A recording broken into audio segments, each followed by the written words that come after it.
Madrid, la date de l'annonce pour Kylian Mbappé est enfin connue. Mbappé bientôt présenté en blanc. L'écurie madrilène sait déjà quand annoncer la signature de Kylian Mbappé et espère même le présenter dans la foulée. Je pense déjà que la moindre des choses était de faire ses adieux et bien finir avec mon club. Il y a un trophée, je pense qu'il y a un temps pour tout. J'annoncerai mon club en temps et en heure. Je pense que je le ferai dans quelques jours. Avant les Bleus? Je ne sais pas encore, il y a encore quelques détails. Le plus important était de bien finir ici, peu importe tout ce qu'il s'est passé. L'important c'était de donner la pleine mesure des adieux au club, de donner un dernier trophée, des dernières sensations, des dernières émotions. C'est ce qu'il s'est passé, je suis très content. Tels étaient les propos de Mbappé hier soir, après le sacre en Coupe de France. Si Mbappé n'a pas vraiment voulu donner de pistes sur le timing de sa signature à Madrid, la presse espagnole elle en dit un peu plus en ce dernier dimanche du mois de mai. Relevo indique que du côté du Real Madrid, tout est très clair, et on sait déjà quand annoncer la signature du nouveau Galactique, tout comme on a déjà une date pour sa présentation. La date est calée. Comme l'indique le média, le Real Madrid veut annoncer la signature du joueur lors de la première semaine de juin. Mais il n'y aura pas d'annonce dans les heures qui suivront la finale de Ligue des Champions comme l'annonçaient certains, notamment car les dirigeants veulent que ce dimanche 2 juin soit consacré à la célébration potentielle du titre. Tout comme ils ne veulent pas annoncer Mbappé juste après une possible défaite. C'est donc à partir du 3 juin qu'on aura, enfin, un communiqué officiel du club de la capitale espagnole. Quant à la présentation du joueur, les Merengues espèrent aussi la faire lors de cette première semaine du 6e mois de l'année. Mais c'est un peu complexe, car le joueur sera toujours sous contrat avec le PSG jusqu'à la fin du mois. Mais aussi parce que le joueur préparera l'Euro avec les Bleus, avec un amical contre le Luxembourg le 5 juin. Même si le joueur pourra s'échapper pour quelques heures, le Bernabéu accueillera aussi plusieurs concerts, dont celui du rappeur argentin Duki le 8. Un timing complexe donc. Mais une chose est sûre, il aura droit à une présentation galactique. Le plan d'Endrick face à la terrible concurrence offensive qui se profile au Real Madrid. Endrick sous le maillot de Palmeiras. Le jeune Brésilien de 17 ans va débarquer dans la capitale espagnole dans les prochaines semaines. Une arrivée à Madrid qui coïncide avec celle de Kylian Mbappé. Mais la pépite de Palmeiras a un plan bien précis. Le 15 décembre 2022, le Real Madrid s'est offert le jeune Endrick. Pour se payer la nouvelle pépite de Palmeiras, la Casablanca a dépensé près de 70 millions d'euros, bonus compris. Les Merengues ont toutefois dû patienter avant de voir le Brésilien débarquer en Europe. Le natif de Brasilia n'arrivera à Madrid que cet été, une fois qu'il aura fêté ses 18 ans le 21 juillet prochain. Une arrivée très attendue puisque le Real Madrid va donc disposer de 2 attaquants de choix pour la prochaine saison, Endrick et Kylian Mbappé. Un luxe pour un club qui possède déjà les Brésiliens Vinicius Junior et Rodrigo et qui peut même se permettre de placer Jude Bellingham aux avant-postes. Et pour Endrick, toute cette concurrence n'est pas un problème, loin de là. Dans un groupe gagnant, aucun joueur ne constitue une menace pour un autre. Le meilleur club du monde doit toujours rechercher les meilleurs à tous les postes. Être aux côtés de grands joueurs et être en concurrence pour un poste avec eux ne fera que me faire progresser, atteindre un niveau plus élevé et gagner plus de titres, car les titres du club sont les objectifs les plus importants, a-t-il récemment déclaré dans les colonnes de AS. Un nouveau point sera fait dans 6 mois. Un discours qui confirme la tendance évoquée par le quotidien madrilène ce vendredi. Endrick va arriver en Europe avec un statut différent de celui de Vinicius Junior et de Rodrigo, qui n'avaient pas vraiment confirmé dans leur pays. Endrick, c'est 21 buts et 4 passes décisives en 81 matchs avec le Verdao et 2 buts inscrits en 4 matchs avec la Seleção. Tout ça à seulement 17 ans.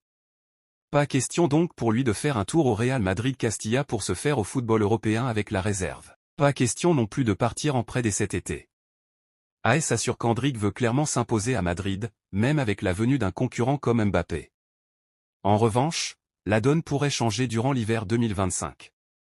Le journal espagnol explique en effet que ses agents ont quand même prévu de faire le point juste avant le prochain mercato hivernal. En clair, si Endrick doit vraiment se contenter de miettes ou s'il peine à se montrer au niveau, un prêt sera vraisemblablement demandé. Le retour gagnant de Thibaut Courtois, le gardien du Real Madrid, s'apprête à disputer la finale de la Ligue des Champions, après avoir manqué quasiment toute la saison. Pour moi, le débat n'existe pas, l'Unin fait une saison fantastique et Courtois est le meilleur gardien du monde, dixit Carlo Ancelotti quand on lui a demandé quels étaient ses plans pour le poste de gardien en cette fin d'exercice 2023 à 24. Le débat, il a pourtant bel et bien existé un temps, l'Unin enchaînant les prestations plus que convaincantes dans les cages. Mais le niveau affiché par le Belge depuis son retour est tel qu'il a eu raison des derniers doutes. Si certains se demandaient dans quel état de forme Courtois reviendrait après une si longue absence, cette interrogation n'a pas duré. Après une première apparition correcte mais sérieuse face à Cadiz, le gardien belge a vite retrouvé ses marques, multipliant à nouveau les parades spectaculaires dont lui seul a le secret. La dernière en date, celle sortie hier au Bernabéu. Invaincu depuis son retour. Les chiffres parlent d'ailleurs pour lui. Depuis son retour, Thibaut a disputé 333 minutes, réalisant 16 parades dont 7 difficiles, sans avoir encaissé le moindre but. On a bien cru hier face au Betis que ce serait le cas après un centre repoussé sur l'attaquant du Betis, mais ce dernier qui avait réussi à pousser la balle au fond des filets a finalement été signalé hors jeu par le VAR. Avec le Belge comme titulaire, le Real Madrid l'a emporté 3-0 contre Cadiz, 0-4 face à Granada, 5-0 face à Alaves et a fait nul 0-0 ce samedi au Bernabéu. Un sans faute, quand dans l'entretemps, le malheureux Lunin en a pris 4 lors du nul 4-4 sur la pelouse de Villarreal. Je savais que ma saison n'était pas terminée, avouait-il récemment, ajoutant dans d'autres déclarations précédentes, je suis revenu le même qu'avant, voire meilleur encore. La confiance, Courtois là, et il le montre point tous savent maintenant que ce sera lui qui débutera à Wembley le 1er juin prochain face à Dortmund, car bien qu'Ancelotti ne l'ait pas encore affirmé publiquement, sa titularisation ne fait plus l'ombre d'un doute. D'autant que personne n'a oublié les exploits du Belge la dernière fois qu'il avait disputé une finale de Ligue des Champions. Face à Liverpool en 2022, le gardien madrilène avait essayuré ses rivaux, terminant homme du match avec 9 parades au compteur. Joan Laporta a rendu hommage à Xavi. Si jusqu'à ce jour le board du FC Barcelone a gardé le silence, Joan Laporta s'est enfin exprimé sur le licenciement de Xavi. Présent lors des célébrations du titre du FC Barcelone, tombeur de l'Olympique lyonnais en finale de la Ligue des Champions féminine à San Mamés, le président du Barça a d'abord indiqué qu'être président du Barça était très difficile, avant de faire écho à la situation de l'équipe masculine sans directement faire référence à Xavi. Toutes les décisions, toutes, sont pour le bien du Barça et pour le bénéfice du Barça, a sobrement déclaré le dirigeant catalan. Immédiatement, Joan Laporta a balayé d'un revers de main les tensions vécues ces derniers jours en demandant une salve d'applaudissements pour remercier Xavi avant de prolonger les festivités en compagnie du maire de Barcelone, Jaume Colboni et de la secrétaire générale de Le Sport, Ana Colau. De son côté, Xavi a lui aussi rendu hommage aux championnes d'Europe sur les réseaux sociaux, toutes nos félicitations aux championnes.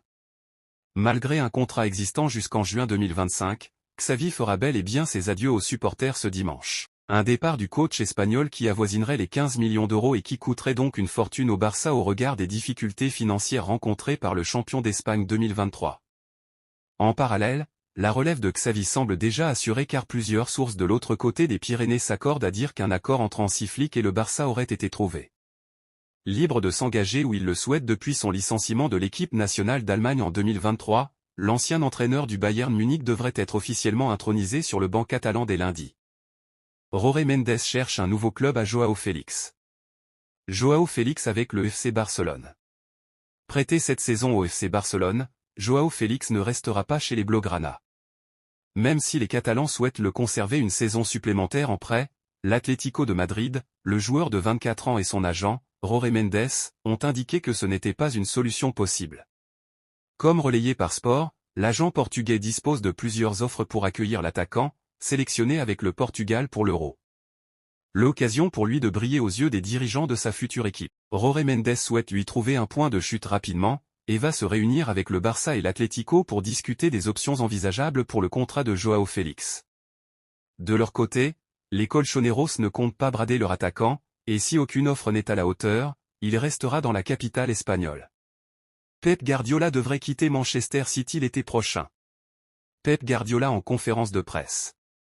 Défait hier par Erik ten Hag et Manchester United en finale de la FA Cup, 2-1, Pep Guardiola termine sa saison avec un seul trophée, la Premier League. Loin de faire une mauvaise saison, son équipe de Manchester City n'a toutefois pas réussi à réitérer l'exploit du triplé de l'an passé.